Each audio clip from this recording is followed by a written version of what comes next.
ఇక్కడ కనబడుతున్న ఈ మార్గం అనేది కంచిలోని కైలాసనాథర్ ఆలయంలో ఉందండి.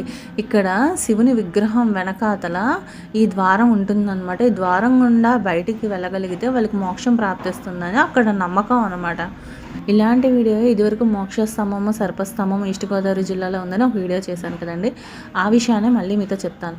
ఇలాంటి మార్గాలు అనేవి చాలా సన్నంగా, చాలా ఇరుకుగా ఉంటాయి.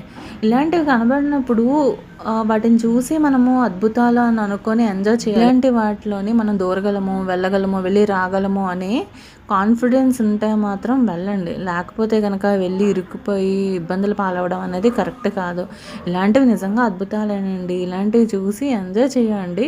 వీలైతే వెళ్ళండి, లేదంటే వద్దు. మోక్షం అనేది అంత ఈజీగా రాదు కదండి. మరి అంత ఈజీ కానప్పుడు ఇలాంటివి ఎందుకు పెట్టారు, ఇలాంటి వాటిని ఎందుకు నమ్ముతున్నారు, ఇలాంటి వాటిలో ఎందుకు వెళ్తున్నాము అంటే కనుక ఒక మహానుభావుడు చెప్పినట్టు ఇలాంటి వాటి వల్లనైనా మనుషుల్లోని మోక్షం అనేది ఒకటి ఉందని, స్పృహ వస్తుందని పెట్టుంటారేమో అని అన్నారు కదా, అది అయ్యి ఉండొచ్చు.